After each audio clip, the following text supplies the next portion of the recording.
Every Fortnite announcement is now over with, so let's go over everything new. So essentially, it was all for Fortnite competitive, which is kind of sad for us average players, but let's get into it. So 2026 FNCS duos. What's new for this year is the FNCS mid-season LAN, new Reload Elite Series LAN, a $1 million tournament for mobile-only series, and Ranked 2.0, which sounds very wild, a new version of Ranked, Pro-Am returns, and LAN returns to Europe. I bit my tongue really bad, so it's kind of hard to talk, but yeah, you get the point. So everything was for Fortnite competitive, which is kind of sad. I was really hoping to see, well, what they were kind of teasing, like The Simpsons or David. I mean, what was the point of the whole 6-7 thing if they weren't going to tease anything? I mean, they told leakers and everything about the 6-7 thing, and nothing ever came of it. So I guess it was just a meme.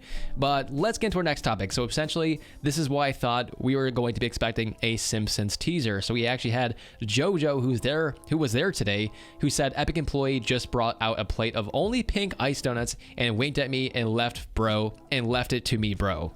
Yeah, obviously this is for The Simpsons, so it was like, well, we should be expecting a Simpsons teaser.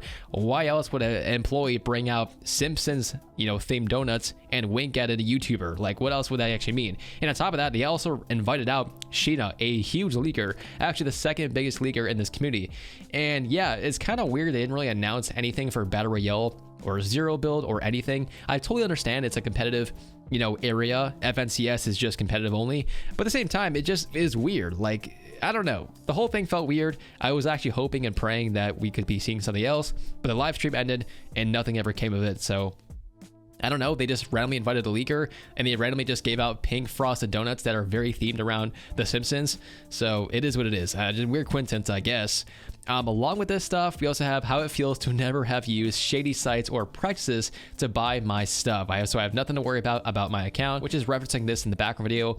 Obviously, Epic Games once again respond to people losing all their skins and V-Bucks. So in case you guys missed it, this is kind of a TLDR in the background. So HypeX noted that Xbox refund system glitched between December 2024 through July 2025, giving money back but keeping V-Bucks and items. So players were just charging back. So he also notes some abused it with mass refunds and gifting. I don't know why people do this stuff. On September 4th, Epic removed these refunded items, and then now today, honest players were also affected by this, but Epic is now restoring items if you had under 7 refunds since December 2024. I think it's absolutely nuts that anyone has any sort of refunds in 2024 or 2025.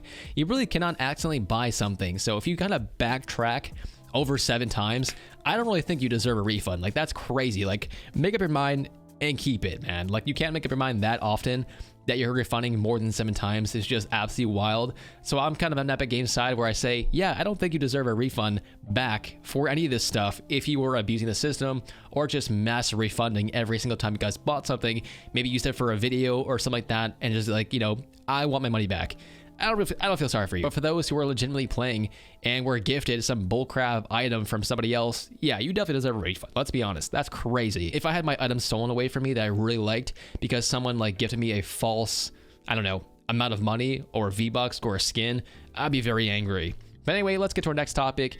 Everyone and their mom is talking about the game isn't dead as much as you think. Again, this is a trending topic every single day.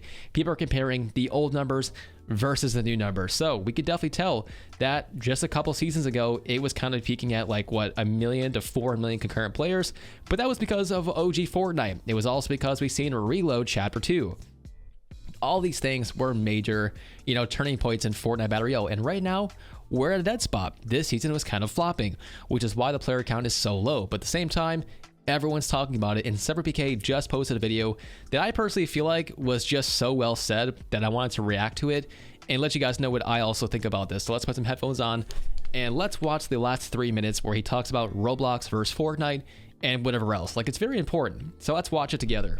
And Roblox has really mastered the formula. They have only grown over the last year, reaching new highs of 44 million concurrent players on a day where Fortnite only hit 1 million concurrent, which is absolutely insane. It is. Now, I know Roblox can be targeted a little bit more towards the younger audience, and some of the older people watching might not be interested in a platform like that. And they're more interested in the more advanced concepts that Fortnite offers, but Fortnite just doesn't have the tools yet or the ease of access to bring these players onto the platform. And as a result, almost all of the top maps and success stories on Fortnite are recreations of other games and maps. We've seen it with Steal a Brain Rot, We've seen it with Only Up, Go Garden, and then the other maps that are successful are just maps that have already existed for multiple years. So there's no real true new success stories with new concepts that actually bring people onto the Fortnite platform.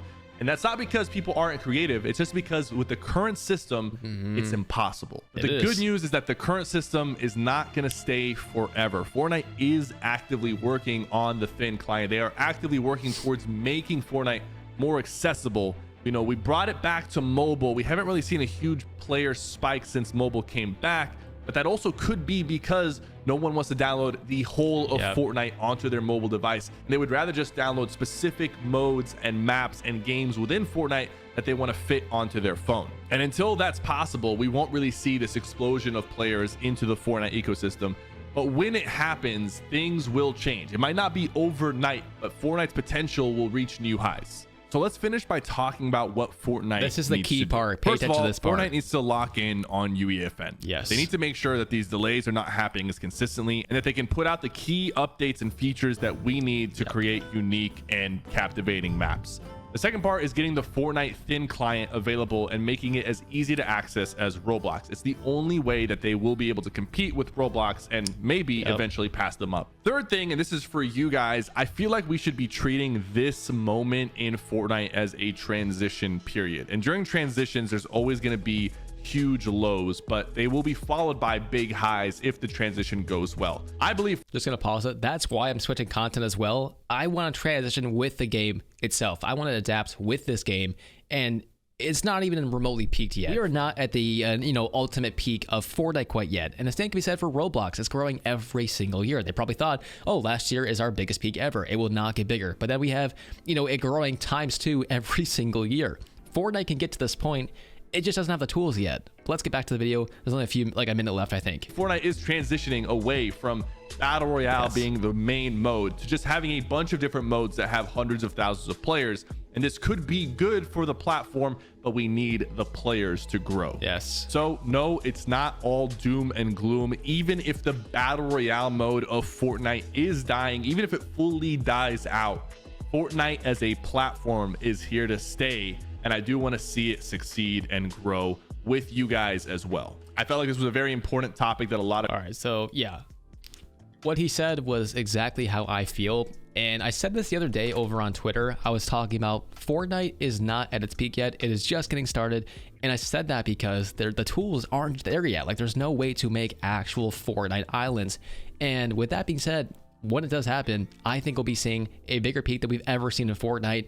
It is just not here yet, but stay tuned. It's going to get crazy, and this channel is going to evolve with it over time, and I cannot wait for it.